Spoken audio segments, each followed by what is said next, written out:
Dica número 1. Invadi e ocupei a Abissínia, onde hoje é a Etiópia. Dica número 2. Eu era ateu, anticlerical e certa vez eu disse, se Deus existe, eu sou o anticristo. Dica número 3. Em 1902 eu emigrei para a Suíça para fugir do serviço militar obrigatório. Dica número 4. Fui um ditador por mais de 20 anos. Dica número 5. Eu era fã de Giuseppe Garibaldi por influência de meu pai. Dica número 6. Eu era chamado de Dulce. Dica número 7. Eu marchei sobre Roma. Dica número 8. Eu tinha a intenção de refundar o Império Romano. Dica número 9. Fui nomeado primeiro-ministro em 1922, pelo rei Vítor Emanuel III. Dica número 10. 3 pensadores que tiveram forte influência sobre mim foram Vilfredo Pareto, Jorge Sorel e Giovanni Gentili.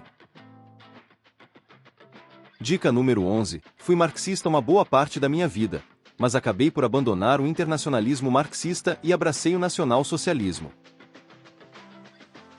Dica número 12. Fui diretor dos jornais Luta de Classes e Avante, e fui membro do Partido Socialista Italiano por 13 anos. Dica número 13. Assinei o Tratado de Latrão e reconheci o Vaticano como um Estado soberano. Dica número 14. Enviei apoio militar para Francisco Franco durante a Guerra Civil Espanhola. Dica número 15. Tudo no Estado. Nada contra o Estado e nada fora do Estado.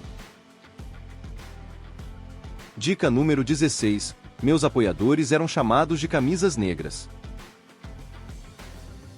Dica número 17. Fui um dos líderes das potências do eixo. Dica número 18. Fui aliado de Hitler na Segunda Guerra Mundial. Dica número 19. Fui assassinado por partigianes italianos em 1945, e meu cadáver foi pendurado de ponta cabeça em Milão e exibido para as pessoas. Dica número 20. Fui fundador e líder do Partido Fascista. E aí, acertou? Parabéns para quem palpitou, Benito Mussolini. Mussolini foi um político italiano que liderou o Partido Fascista e é acreditado como sendo uma das figuras-chave na criação do fascismo. Ele foi o primeiro-ministro da Itália em 1922 e começou a usar o título Dulce desde 1925, onde abandonou qualquer estética democrática do seu governo e estabeleceu uma ditadura totalitária.